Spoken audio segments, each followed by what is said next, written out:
All right. Thanks for joining me tonight, Joe. This is Old Dog Lacrosse. My name's Andy, and I have a show that I've been calling Plenty of Questions. And having been in my situation where I was away from the game of lacrosse for about 17 years, and then having to get back into it, I had a lot of questions. A lot has changed since the early 2000s. And I had so many questions for people, and everybody in the lacrosse community has been so great that I started this little weekly segment. So I'm really excited to have you on today. Thank you for joining me. I'm excited to be here, and thank you very much for having me. And for those of you who don't know Joe Nardella, you come from Casanova, New York. That is correct. You're You mid. pronounced it pretty close to right, too. So All right, how do you say it? it just, the Z is more emphasized. Cazenovia. Casanova. I've already Yes. learned something. This is great. Let's go. That should have my first question. You're a midfielder and you're a face-off specialist. You played with the Boston Cannons, Atlanta Blaze. You were picked from the Cannons 36th overall. Yep. You are a Rutgers alum. Correct. The assistant coach of the Harvard men's lacrosse team and founder of the Face-Off Factory. Yes, sir. And that's probably only half of the things I could say, but I don't want to keep you on the line all night here. So you are the founder, though, huh? That is correct. It's like a nationwide phenomenon now. Well, we're getting there, man. We reinvest into like our clients a lot through content. We have a full-time admin who really solely focuses on producing stuff that the kids can use like educationally and Yep. keeping a lot of our coaches and staffing in check. So that's really helped out a lot. And yeah, we're going to continue to push the envelope there because I think face-offs can continue to be a really strong point of emphasis in the game. It can be like a highlighted point for media, as you've started to see within the game. Yeah. I just think it adds a really cool element that's different than any other position on the field. Absolutely. We were talking a little bit about football before we came on the air here, and something as silly as a coin toss can make all the difference in the world. And whether you're getting the ball first or second, and there's no skill that goes into a coin toss, but there's definitely skill that goes into a face-off. It can really make the difference in a game, and we're going to get into that a little bit. But I see that in addition to you have just about every single professional lacrosse player who's good at face-offs is involved in Face-Off Factory. There's Max Adler, Drew Simoneau. Am I saying that right? Kenny Massa. Yeah, Simoneau. Simoneau, yeah. We're close. He said everyone struggles to pronounce it. Yeah, Casey Dowd. I mean, the list goes on and on. And these guys are all amazing. So, just having one of you would be cool, but you've got almost everybody. I don't know how you did that, but that's pretty impressive. And not just professional players, but, younger guys as well, which is really cool. Yeah. So I think kind of our philosophy there was like we want like the best people to be associated with the business. And I think given that a lot of them are like-minded, just because face-off guys have to kind of a lot of successful guys, I see a lot of similarities within. But all of these guys just want the kids, like they just care more about the kids. And that's why I love having each and every one of them like as a part of the company, because they care about the kids first and foremost. And like making money off the training is so like such an afterthought. Yeah. Obviously that's important because our time is valuable. It's precious. Yeah. Like, a lot of these guys have other jobs. I'm one of the only ones that's fortunate enough to do like lacrosse stuff pretty much full time.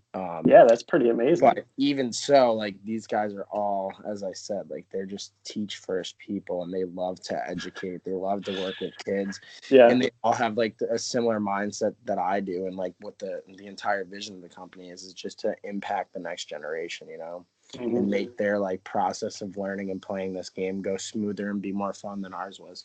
Yeah.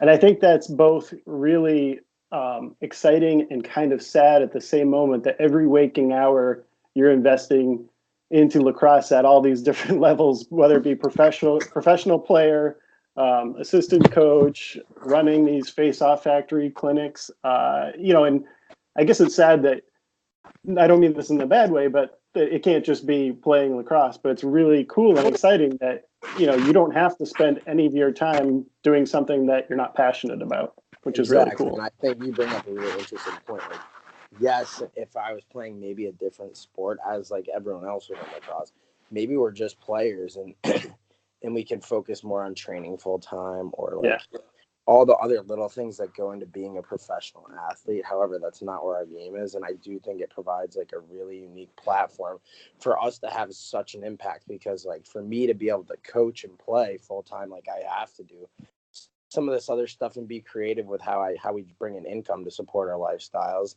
But I think, as you mentioned, like it allows for some really cool and special interaction with kids. It could not only like, I've loved kind of building out our base in New England, and I love working with so many kids up here and developing rapport with them and their parents, helping them get recruited, all that sort of stuff. But also to be able to take it nationally, and like I've even gone to Japan to coach, which is so cool. Like it is really cool. See people all over the world love this game and like are really passionate about the position that's kind of given me so much and provided so much opportunity in my life. Is really awesome. You are nonstop too. It's ridiculous. So yeah, dude, it's almost every day.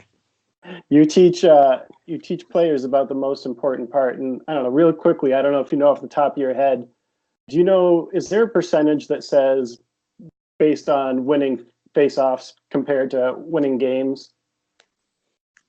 So I want to say it's Lacrosse Analytics. One of our coaches at Harvard, give Coach Toomey a shout out. He's all about the data, the stats, the analytics. He's really turned me on to it a lot. The past year and a half that I've been working with him, and I believe that there is not a very high correlation, believe it or not, to win like face-off percentage and win percentage. And although like it's very tough to quantify the like I would say like the emotional impact that winning or losing draws may have on your team, or how the coaches handle that. But I think that alone can often either like spike or allow your team's like emotion to dip at critical points in the game. You can absolutely quantify something like that. However, I don't know if like you would expect that a team that wins 55 to 60% of their faceoffs wins more games, but that's not always the case. And I think then do a direct stat that like judges that correlation or run any sort of regression on it. But I'd be very interested to see like a more in detailed research study done.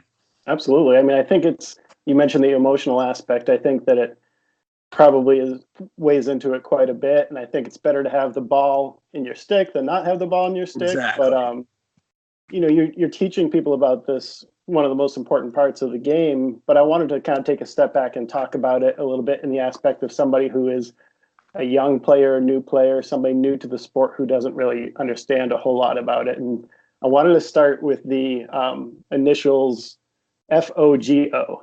And a lot of people might not even know what that means. So could you start by explaining that? So yeah, FOGO stands for FOGO, face off, get off. And I say this unfortunately, but like if you look at any of the best college players, best pro teams, like all of their face-off guys are subbing off after they face off. And although like myself, I'm not a firm believer in like the word at all, or exclusively training their skill set just to clamp the ball or pick up the ball, for that matter. However, given how important possessions can be at certain times in the game, there is a reason why coaches only let their guys face off. Yeah. Because even some of the skilled guys, you would like them to be as fresh as possible, to have, like, even if you being tired may result in 10% less wins, like that can be huge over the course of a season. Those 10% of losses could come at terrible times for your team. Yep. So I think, although you see like face-off guys now, I want to say the trend is moving more towards athletic kids. Not only like if you look at the pro guys, like people are becoming better, like handling the ball, they're better athletes. But like the top college guys, like if you look at like the top three guys last year, like T.D. Erlin, Trevor Baptiste, Kenny Massa, like all three of those kids, or Hunter Forbes, I think, was actually third. Kenny Massa might have been fourth in percentage, but like all of those guys are athletic guys who can handle the ball and like could be legitimate threats in midfield. And now if you like look at it that way, well, how many hours do you think a kid like TD has put into facing off? Well, what if he put half of those hours into shooting and playing midfield? He'd probably be just as good at that. That's true. It's a right? very good point. Yeah. So on to the next question for the people new to face-offs. A face-off stick is different than a typical stick, yes or no? Yes, 100%. And can you talk a little bit about like the main reasons how they were different? So I mean, the first thing I would say that's important about a face-off stick is the ability to flex.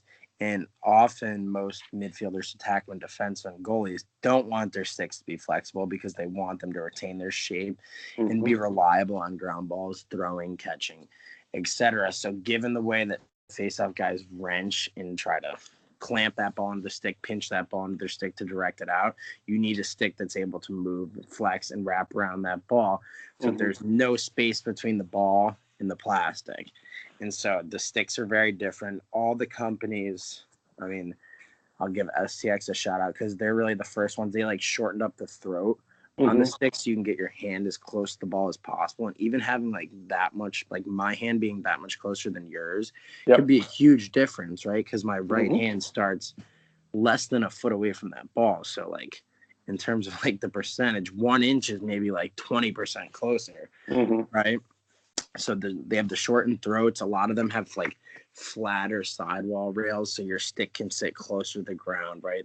Most of the face-off heads now have very good scoops, so you can pick up ground balls. But like you look at like STX, String King, Under Armour, like all these companies, Nike, are investing in face-off specific heads because face-off guys go through heads the most. So that is arguably like one of their most lucrative products in terms of everything they sell. Absolutely. But yeah, the sticks are definitely different.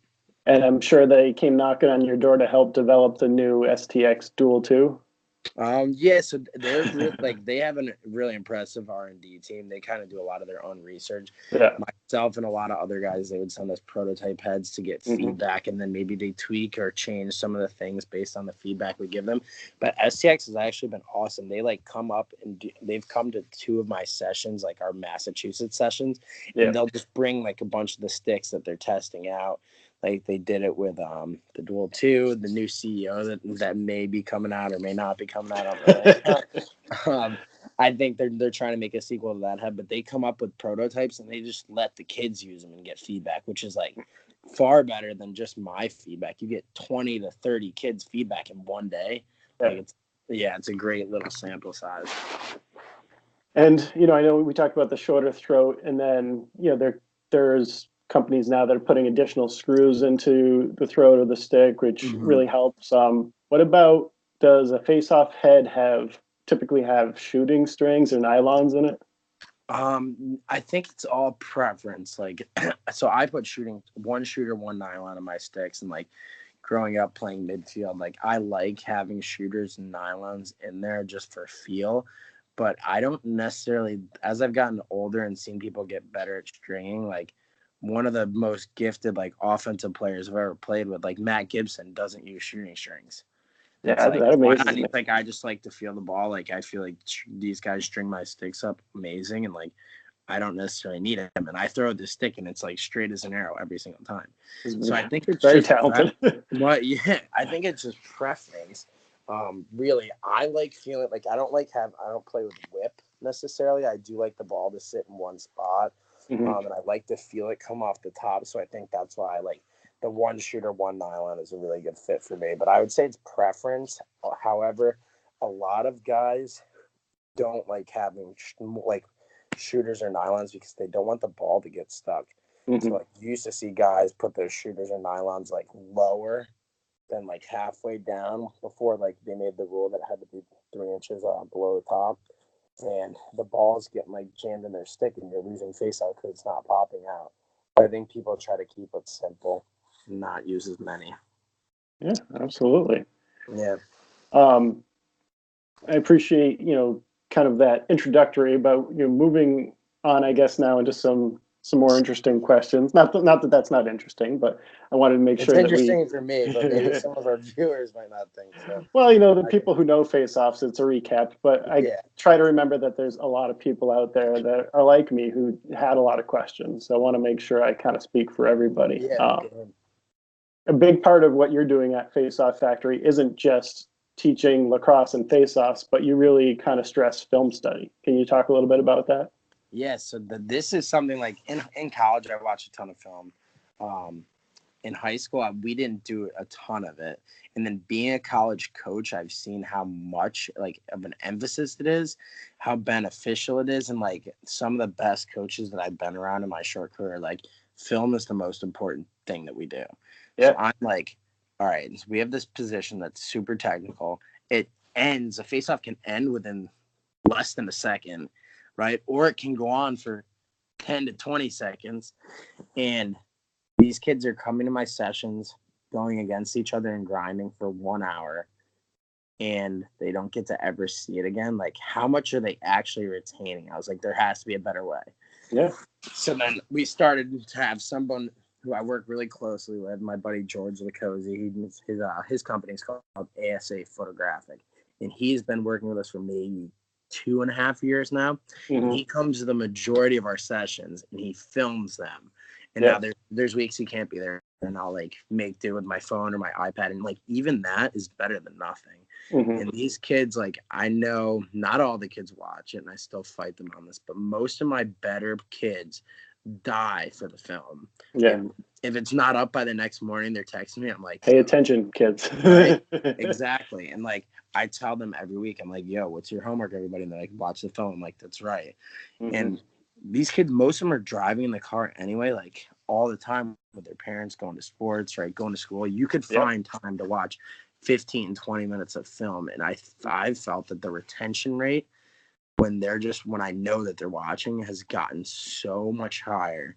And I feel like they're all starting to understand and learn face-offs much, much quicker. Yeah. And then like I only have one set of eyes. And like granted, we have a great staff at my Boston sessions. Like I have 3 to 4 helpers come every single week to work, like other high-level guys who love face-offs, have studied underneath me and coached me, and they help the kids out.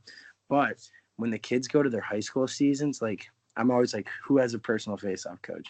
No one raised their hands. I'm like, all right, so do you guys know what league I play in? Do you think I have a face-off coach? And they're all like, yep. And I'm like, nope, I don't. I'm my own coach. You guys all have to be your own coaches, and that's why we do this film study stuff. Yeah. I always encourage them to like work with each other. I'm kind of going back to my point of I only have one set of eyes.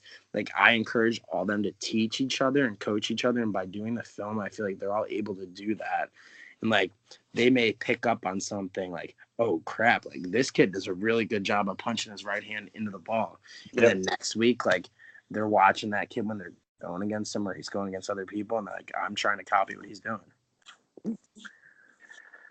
So getting back a little bit to your more personal life in Casanova, I actually did head through your town once in my life. I was very young. What'd and you think?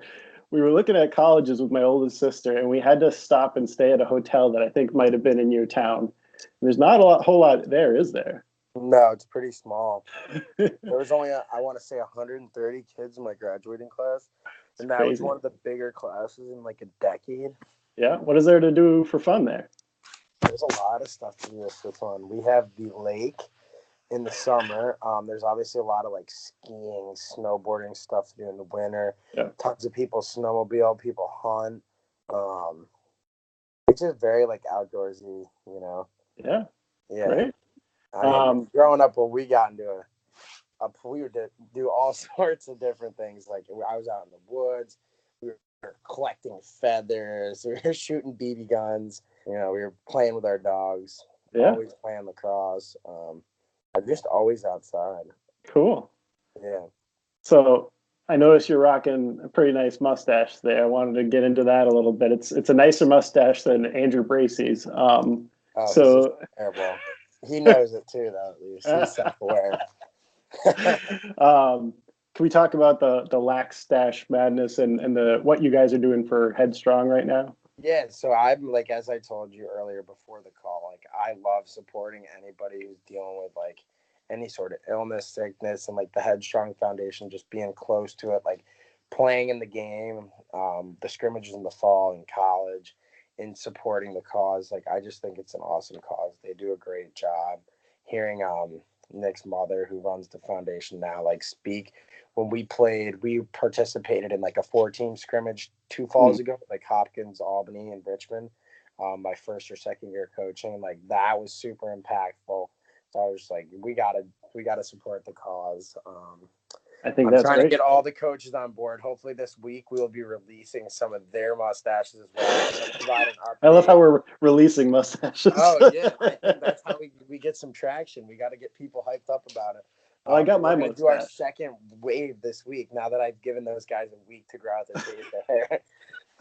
Yeah, It I makes me just think of that scene from Super Troopers. I'll tell you when you can grow a mustache. yeah, right.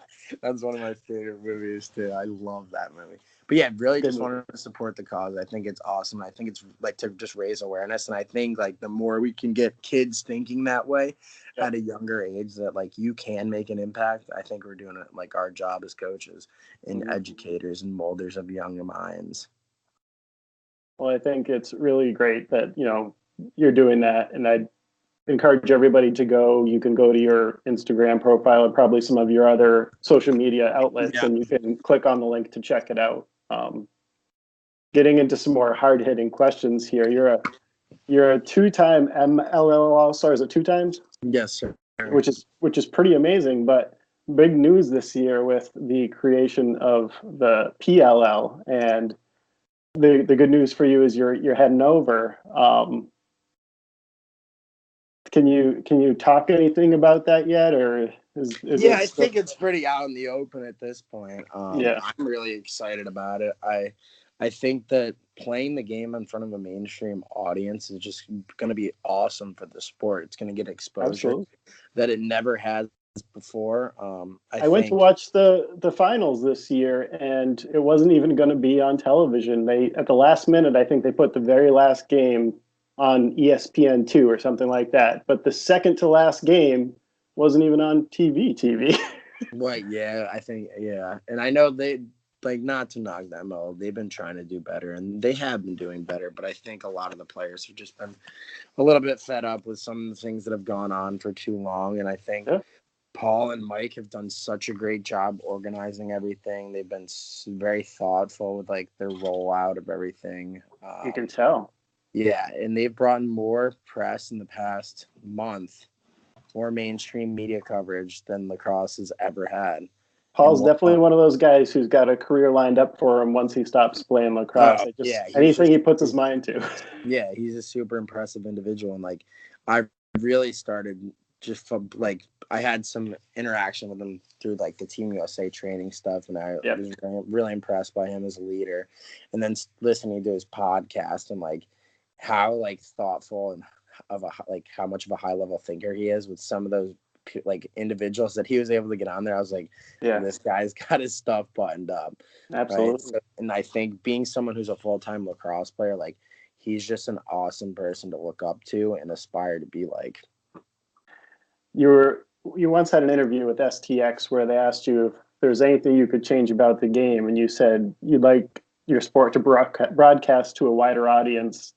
Did you even know anything about the PLL at that point, or is that just how I'm you trying to felt? think, when was this interview? Oh, I think it was a while ago, but the PLL is definitely going to do that, right? So Well, they're yeah. So I this honestly might have been coincidental that I said that. yeah, That was just something in the back of my mind, being like, I love the MLO. I love playing every weekend. I love this sport, but why are we not playing in front of more people? Like it's BS. there's an NBC Sports deal. It's going to be on television, and not only that, there's a lot of the country that doesn't have professional lacrosse. I'm lucky enough to live in Massachusetts where we have Yeah. a team, but what about all the places in the country that doesn't? And so now, having a tour-based model like a band would, you get to see all different parts of the country. Do you know yet where you're going to be based out of? Um, I have a good idea, but they haven't announced any of the venues, so I Yeah, do not like. I don't know. Like, I think they're targeting a lot of the cities that are really like up and coming with lacrosse, and I'm sure you could like put your mind and guess, right? But yeah, the 14-week season, some of like the traditional hotbeds are definitely going to be on there, and then some of the traditional like up and coming areas like down in the southeast or out on the west coast are going to definitely be on there. great. I don't think that we're going to be any players going to be based out of any sort of like city permanently, right?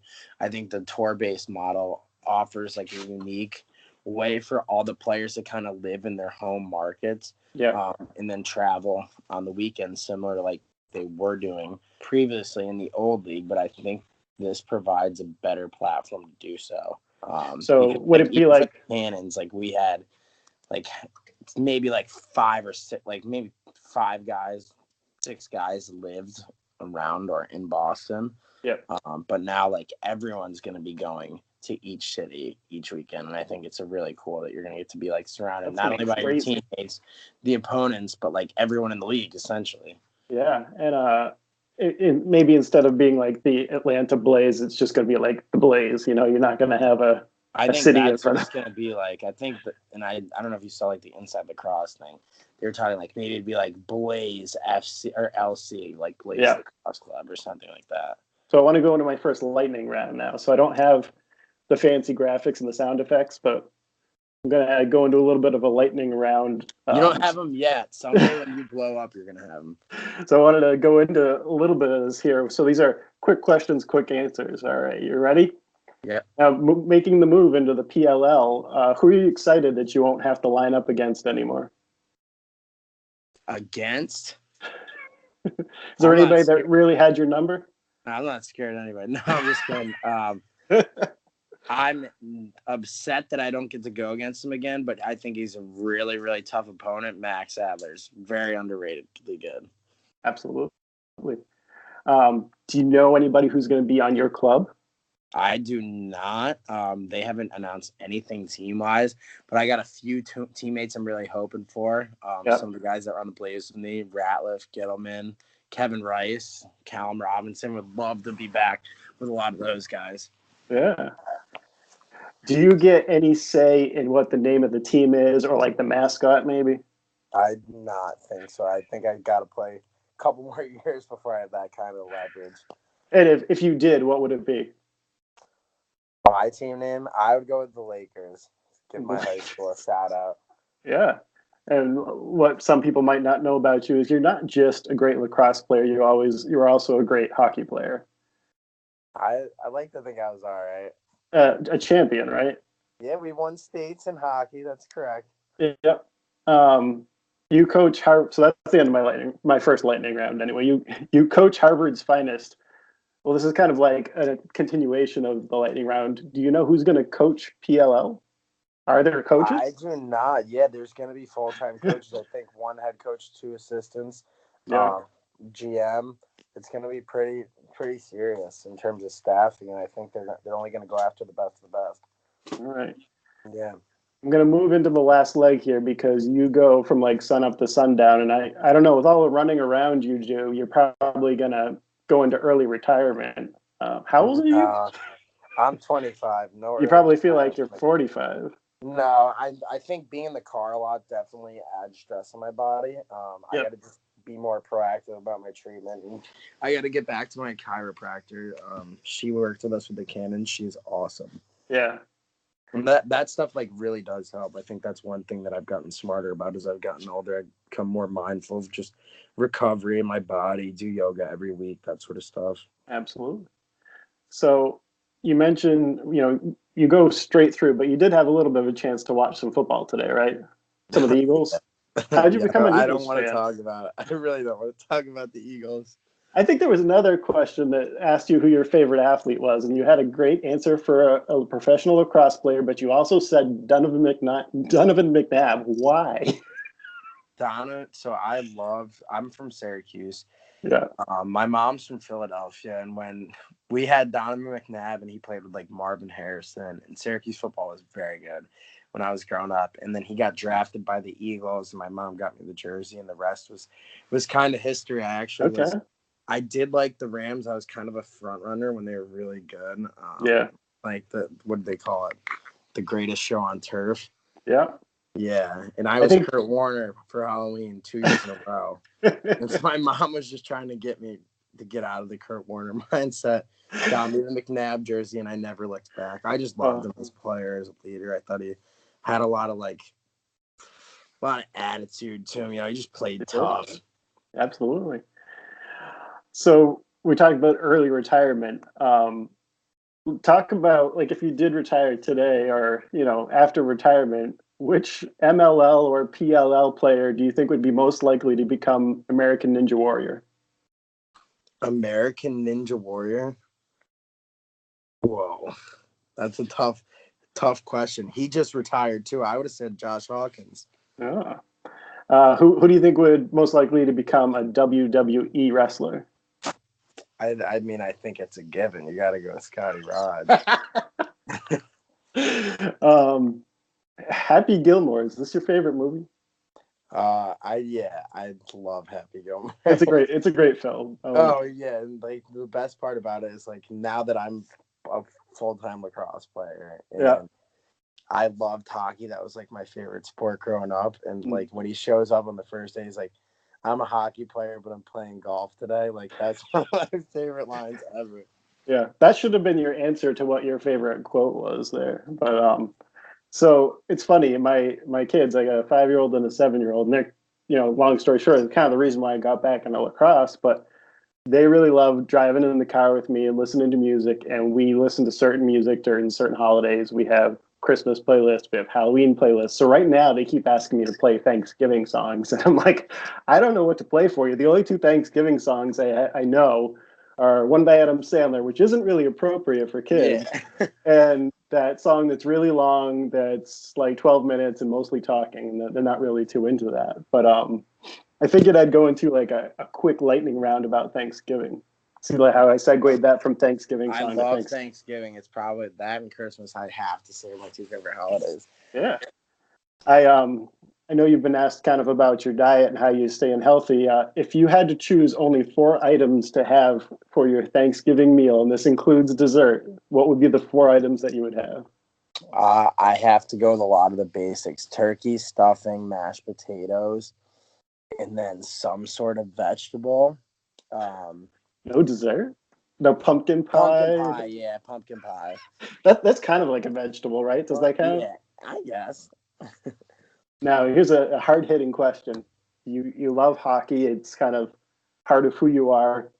If you had had the opportunity to become a professional hockey player or a professional lacrosse player, would you have changed your mind? I really don't want to answer the question because I don't want to let any of my young students So watch. we'll move on to the next question. But yeah, I think anybody who loves hockey would kill to play in the NHL. Yeah.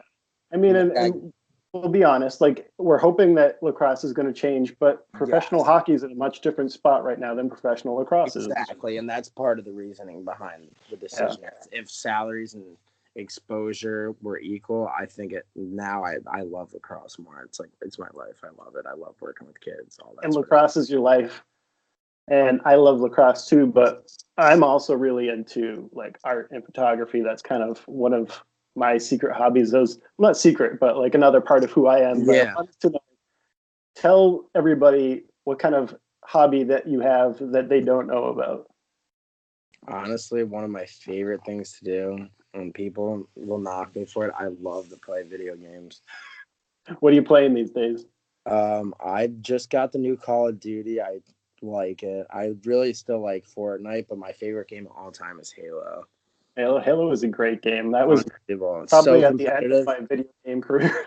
What? Yeah, and I think honestly, I really hope no parents get mad at me for this, but I think it could help in terms of like your hands and your brain learning to talk to your hands as a face-off guy. I know a lot of like some of my other face-off friends, like when we do our big tournaments and like events, and we get the whole staff together, like all of them are pretty good at video games. I bet. Yeah. What we play in the O'Neill household is SNES Classic or Nintendo Classic. A lot of the games that I played growing up, but I've kind of missed out on the last 20 years of video games. I think Halo was the last time I was playing regularly. What? Yeah, I mean NHL is always one of my favorites. Like that's my favorite sport game as well. I remember playing NHL '96 growing up. That was a good one. Unreal, right?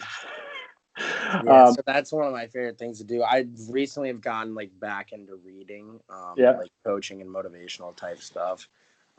I think that just helps. Absolutely. And I love listening to music. Me too. Agree. That's another big passion of mine is music. Yeah, it's like when Max and I are training, he says he hates music. He'll be like, turn this off. Like, it's just so distracting. I'm like, come on, man. Like, it's all I about fun. can't live without music. It's got to Yeah. be involved in like just about everything I do. I perform better with it. Yeah, I completely agree.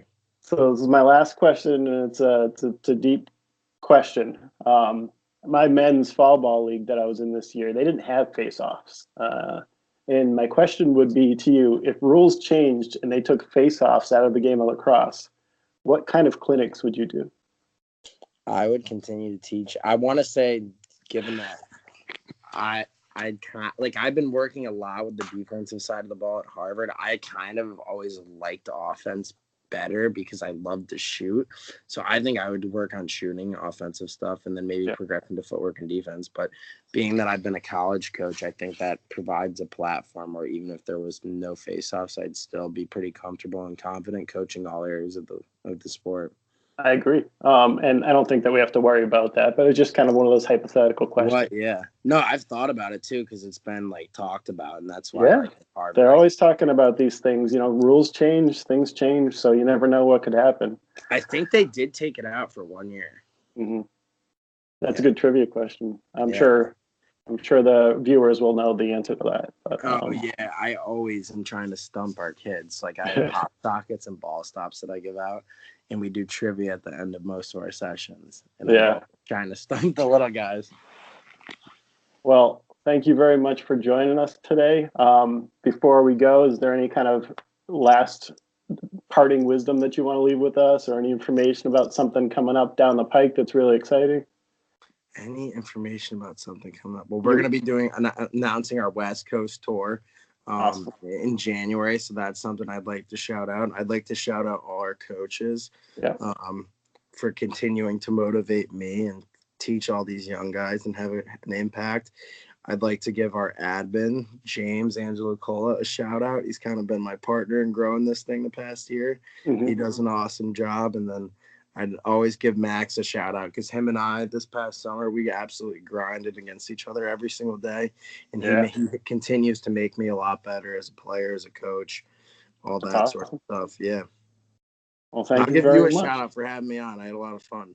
I'm glad, we've been trying to do this for a while. And I mentioned to you, even if I didn't get you on here, I think it's just great to be able to talk to you and that you don't mind with all that time you have on your hands, spending time talking to the fans and the people. So I appreciate it. Yeah, I appreciate you too, man. All right, well, get some rest or go, read a book, whatever it is you want to do, because you're going to have to go right back at it tomorrow, right? That's right. Nice and early, but it's our last day. I'm actually going home tomorrow after our Massachusetts. We have our Thanksgiving session tomorrow night. Yeah. A bunch of the college boys should be back, so I'm really fired up, and then I'm flying back to Syracuse at like 11 p.m., so that'll be a good time. Get a nice little break, man. Yeah. All right.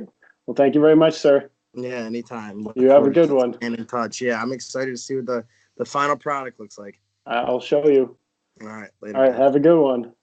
Thank you.